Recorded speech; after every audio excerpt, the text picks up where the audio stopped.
Bionox is motivating wellness.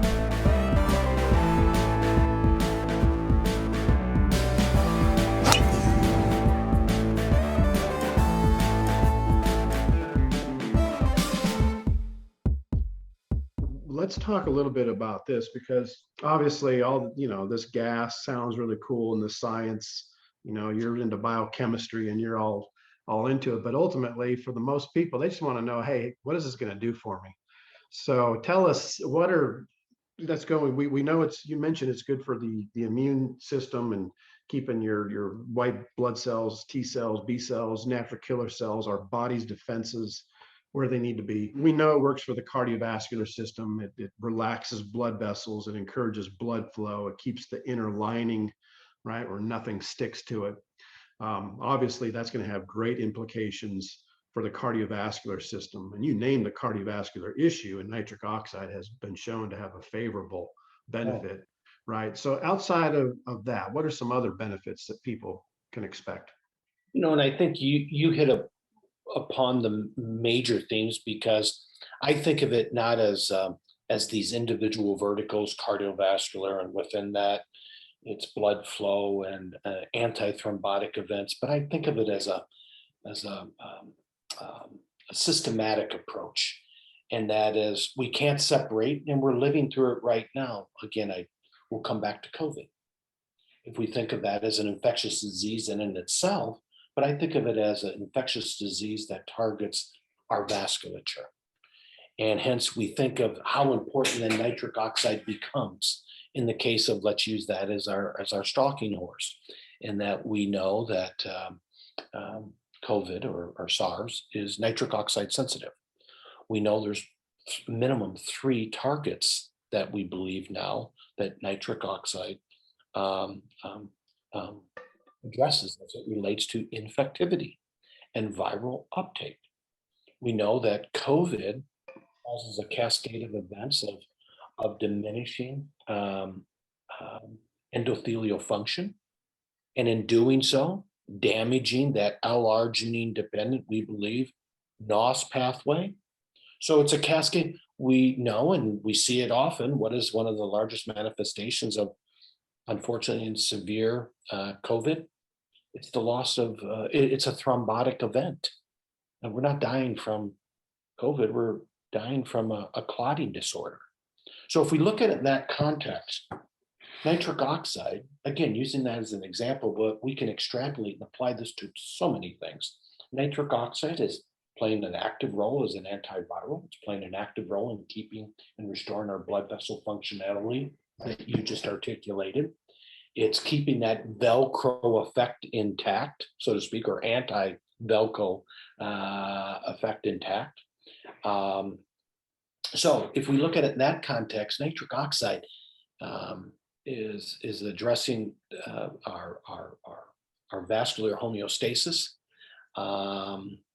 It is addressing, it's a wonderful immune sentinel, even if we're not vaccinated, if it's intact. It's blunting potentially the viral particle from being taken up. So the list goes on. It's playing an impact in terms of, now we believe, cognitive, and there's this thoughtful series of paper in terms of cognitive issues. Those are the major 3 that I tend to focus on. And I think of them, again, from a systems biology standpoint, trying not to separate them, but they're so intimately involved. And what's interesting is nitric oxide cuts across all of these and influences all of these, especially in both a disease management and in particular a disease prevention state. And that's why this is so relevant, Jay. Absolutely. Yeah, I appreciate that. So what's the future of nitric oxide nutrition? Any thoughts on that? That's a loaded question. I think, tactically, and that is thoughtful ways of how we can approximate what kind of Mother Nature's brought us. And that is our best sources, those whole natural foods, those greens. We think of how do we approximate that? Because it then gets into the delivery. But unfortunately, we, particularly as Americans, are not compliant. We are not staying true to the 4 to 6 servings of healthy lumps of arugula a day. We're just not going to. It's just the data speaks to this. So we're not dietary compliant. Hence, we're going to need to design, because we're an impatient people, we need to design thoughtful dietary solutions that are affordable, that approximate these plant-based diets with the right combination of cofactors that possibly lower the total amount of NO3, but enhances its bioavailability and ability to be absorbed. That's one, or two. And then three, are there strategies to prolong effective levels in storage pools within our bloodstream or within our tissue? And I think there's advancements being taken, or insights being shown today in terms of how is nitric oxide being carried through these thoughtfully designed designer supplements, and does it approximate that of probably the most best source, and that is through our plant-based diets. And but again, I come back full circle, we're just simply not compliant, and we don't adhere to multiple servings a day. Hence, that's why we need some thoughtful designed ways to deliver and enhance bioavailability of NO. Yeah, that's good.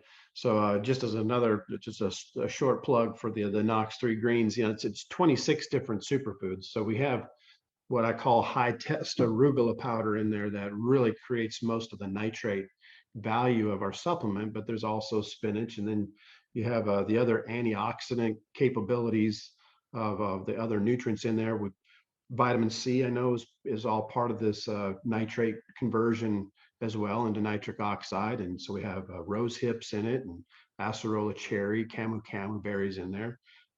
We have some watermelon in there, which is high in citrulline. So it's a complex, really designed to, there's even some friendly bacteria in there. So you mentioned good bacteria. So it's good to have some extra bacteria. So we try to really do just that, because again, as we know, we can, and you've tested a ton of them, and I have too. We go back and forth. Hey, I got this powder. How's it testing? Well, it doesn't test good.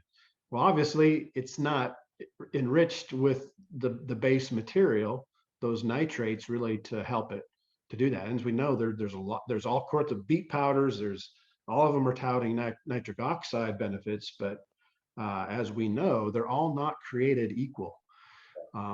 So. You know, and that's a good point. I mean, we see so many. When quite a few years ago, there was probably 1 or 2 products literally on the shelf. And today, I would argue there's probably in upwards to 100 of these NO-related supplements, either for athletics or suggestion in terms of cardiovascular health, and the list goes on. And the reality is, could be as little as a handful that really provide value. And it's not to suggest that that these are bad products, but they need to be thoughtfully vetted. And this is where the strip could be helpful, whether it be the next generation strip of My Fit strip, or the other strips that I was intimately involved in helping to design. And so again, that's an easy first step, low cost approach to vet, are these claims that are being suggested by these products, are they really providing adequate amounts of this precursor to make nitric oxide? So it's a simple step to begin to ferret out whether those claims are correct or not. But it's just a matter of time, I think. But there's a lot of products out there, and the question is, how does the consumer work through this in terms of the benefits? It's a little challenging. Yeah, well, I mean, that's really the challenge that we faced from our first introduction till today, is that we just had a hard time finding the right naturally sourced material that had value. Absolutely. Right. And so we finally found it. We have our arugula based product, and then we have a beet product that we'll be talking about it at some point, a lozenge that we're real excited about as well. So We got a few, just a few rapid fire questions that we're going to throw at you. This is a good one. If you were not into cellular biology and nitric oxide, what would you be doing?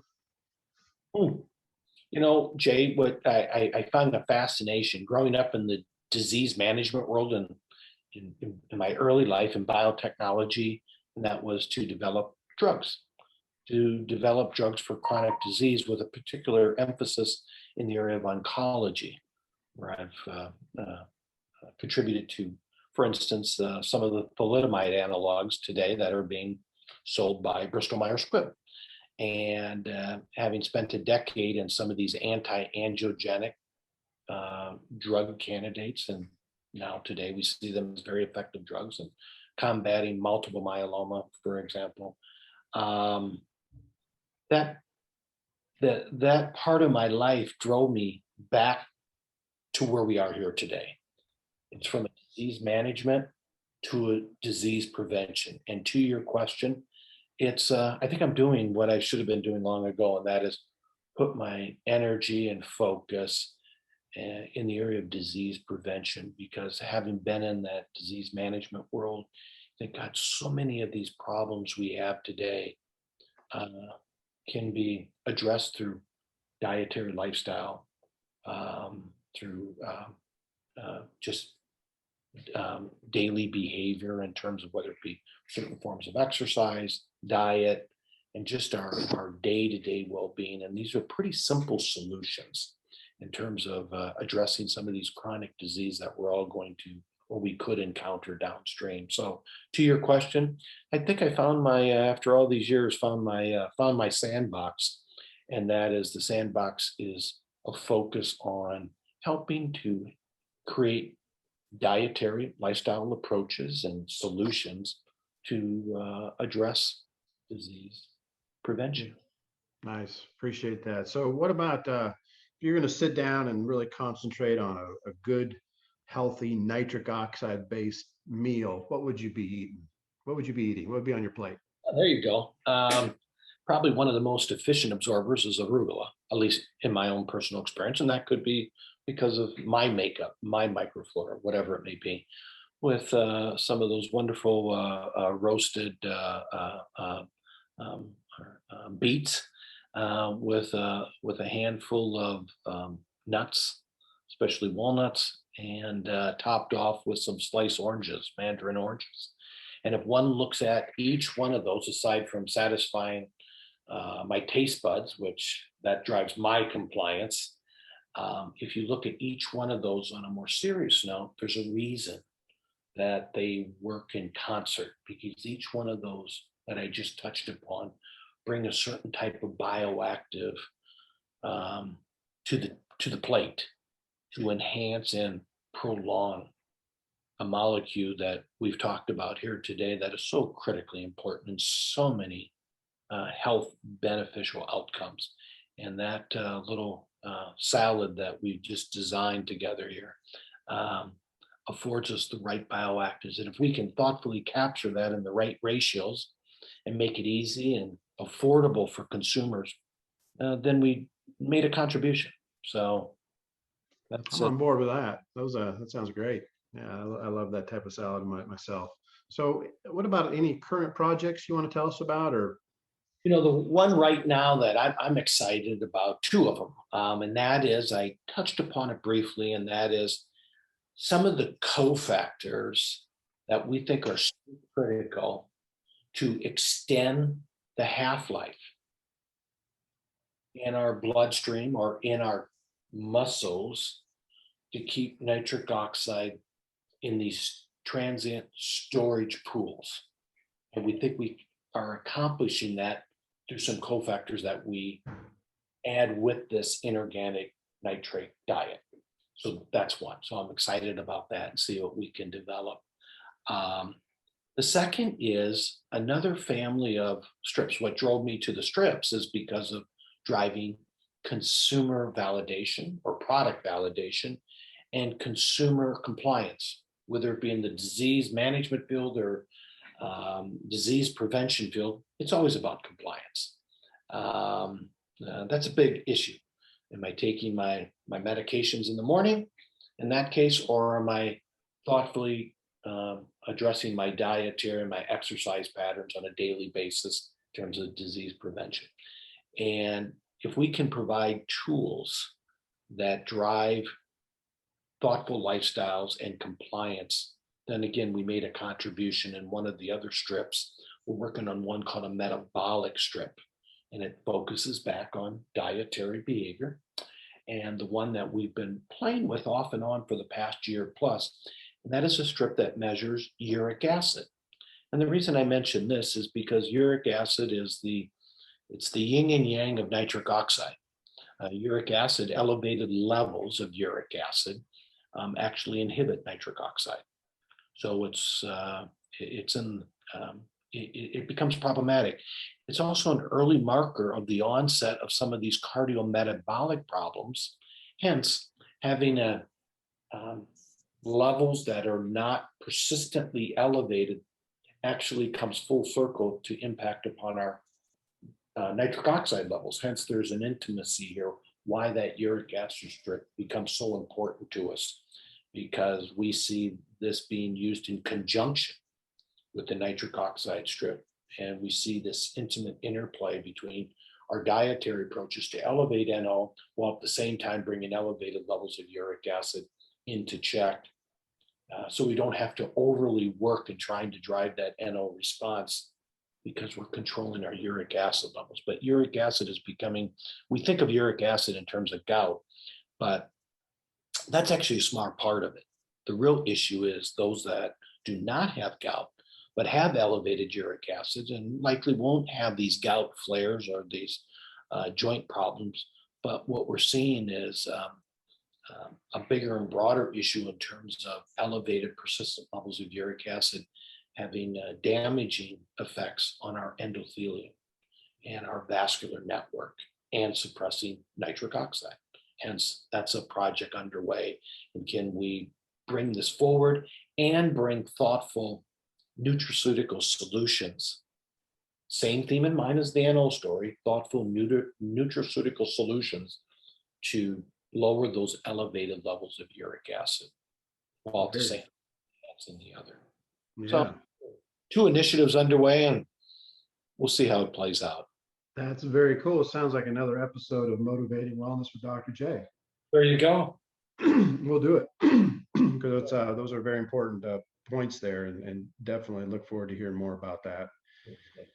Well, Shawn, I have to tell you, it's been really generous of you to give us your time today. Appreciate your mentorship over the years. You've really stuck with me, even though we just were, it was just discussions for so long. We finally came together with some projects that we can work together on. And I'm very excited to be able to see the response that people have from the Spit, Eat, Repeat program. T-shirt. It's a movement. It's a movement. Good. I like it. Yeah. It works. And we're excited about it. So thanks for being with us, and wish you all the best. We're definitely going to stay in touch, and thank you for all your hard work in helping to motivate wellness and understanding about this simple yet very complex molecule. Very good. Oh, great, Shawn. Bye-bye.